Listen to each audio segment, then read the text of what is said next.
है कौन पिता बतला मुझको, और तू किस मैया की जाई है।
बड़ी सुंदर बिटिया है।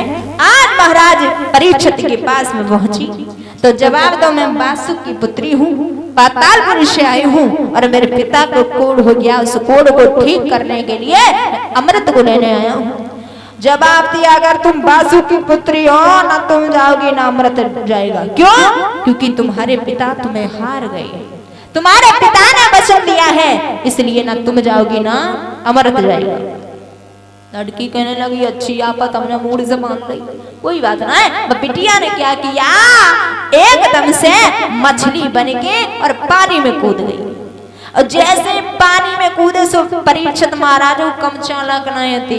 परीक्षित महाराज का बनी गए बगुला, और बगुला बन के परीक्षित महाराज ने चट चोंच में दबाई ली, और जैसे ही चोंच में दबाई ली तैसे ही वह नागिन बन के बामी में घुसी, और जैसे बामी में घुसी परीक्षित महाराज ने पट बाबा बन के बीज बजाए लगे, बीन बजाए लगे, पट बामी उसे निकल आई। अब बामी से निकली जी तो बहुत ही पीछे पड़ के रहेगा। अब बने क्या करो, एकदम से चिड़िया बन के आकाश में उड़ी, और जैसे ही आकाश में उड़ी धनवेद भैया परीक्षित जो थे बाज बन गए। बाज बन के बिटिया का ऊपर ही जकड़ लो। अब जब नाय का छू पाए चलो थोड़ी कान लगे, कोई बात नहीं, अब हमें चलो जान दो, और तुम ज्यादा ही बात है तो हम वापस आए जाए। परीक्षित ने कही, ना ना ना ऐसे नहीं, हमें क्या पता तुम झूठ बोलना, धोखा देके चली जा, तो गंगा की सौगंध खाई का।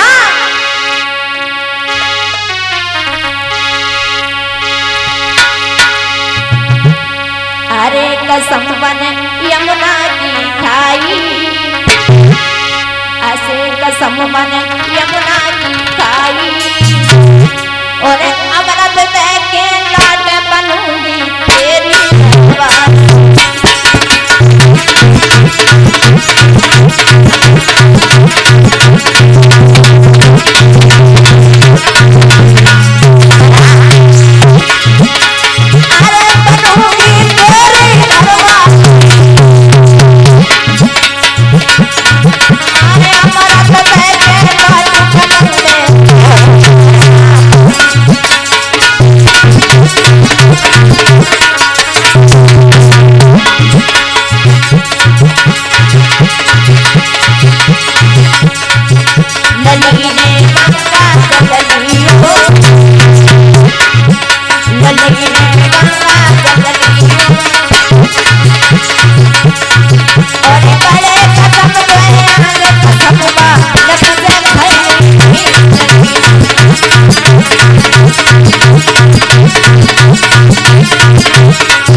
महाराज परीक्षित ने आज वह बिटिया ने गंगा जी की सौगंध खाई, और सौगंध खाने के बाद में जवाब दिया कि जैसे हम इस अमृत को ले जाने दो और मैं अपने पिता को दे करके वापस लौट के आऊंगी।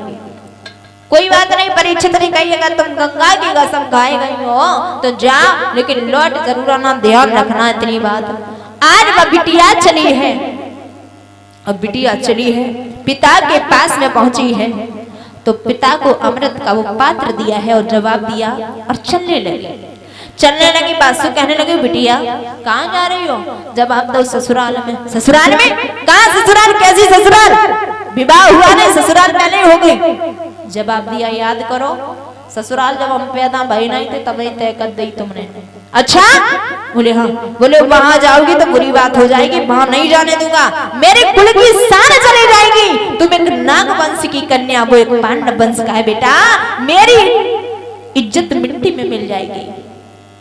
याद रखना, जब लड़की को आप पाल परोस के बड़ा कर देते हैं और वही लड़की अपनी आप की इज्जत को उछाल दे तो कितना कष्ट होता माँ बाप को।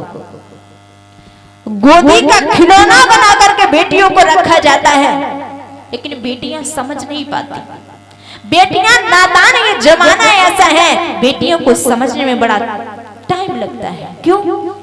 क्योंकि लड़कियों को नहीं पता कि हमारे साथ में कोई किसी, आज तुमने देखा है कि ज्यादातर कितना कुछ होता है कि वो लड़की उसके साथ हम चली गई, ऐसा हो गया वैसा हो गया। लेकिन मेरी बहनों याद रखना, और हो भी क्यों ना, क्योंकि लड़कियों को ना ज्यादा बाहर जाने दिया जाता। अगर कॉलेज में जाती, बाहर जाती हैं तो हर गली में रावण कंस जैसे घूम रही है, बाहर नहीं निकलने दिया जाता है। एक लड़की ने बड़ा अच्छा सवाल किया है महाराज जी से। जवाब दिया, प्रभु एक बात बताओ कि लड़की अगर घर से लड़के 5 दिन गायब रहे, घर वाले ये नहीं पूछेंगे लड़का कहाँ गया था, और लड़की 5 मिनट अगर लेट हो जाए तो घर वाले सर पे खड़े हो जाएंगे, आफत आ जाएगी लड़की की। ऐसा लड़कियों में और लड़कों में भेद क्यों होता? तो बड़ी सुंदर बात कही महाराज जी ने। जवाब दिया, बेटा आप पढ़े हो? बोले हाँ। तो समझने की बात है, लड़की जो होती है हीरा के समान होती है, लड़की होती है हीरा के समान और लड़का होता है एक सरिया के समान। समझने वाली बातें हैं। बोली कैसी? याद रखना, हीरा जब जोहरी के पास रहता है और हीरा जब चमक मारता है, वो अगर हीरा टूट जाए तो वो बिकेगा नहीं, बिकेगा। हीरा टूट जाए तो वो बिकेगा नहीं, और सरिया में अगर जंग लग जाए फिर भी सरिया बिक जाता है। आपने देखा होगा कि हीरा जो है तिजोरी के अंदर रखा जाता है और सरिया बाहर पड़ा रहता है। बड़ी समझने की बात है, सरिया बाहर पड़ा रहता है, भाई सरिया लड़के की भांति होती है और हीरा जो वो तो लड़की के समान होता है। हीरा अगर चटक जाएगा तो वो बिकेगा नहीं, और सरिया में अगर जंग भी लग जाए तब भी बिक जाएगा। क्यों? वैसे ही कहने का मतलब है कि आपके चरित्र पे कोई उंगली उठा दे, लड़कियों के चरित्र पे कोई उंगली उठा दे तो लड़कियों की शादी करना बड़ा मुश्किल पड़ जाता है। और लड़का कितना भी काम बिगाड़ ले फिर भी लड़के की शादी कहीं ना कहीं से हो जाएगी, लेकिन लड़की की शादी करना बड़ा मुश्किल पड़ जाता है। महाराज इधर वो लड़की चलने लगी, बासुक ने बहुत समझाया लेकिन नहीं मानी लड़की। जवाब दिया, पिताजी आप तो मुझे पहले ही दे चुके हैं, लेकिन अब हम यहाँ नहीं रहेंगे, हम अपने ससुराल में जाएंगे। आज वह बिटिया ने किसी की बात नहीं मानी और चल दी है महाराज परीक्षित के पास में पहुंची है।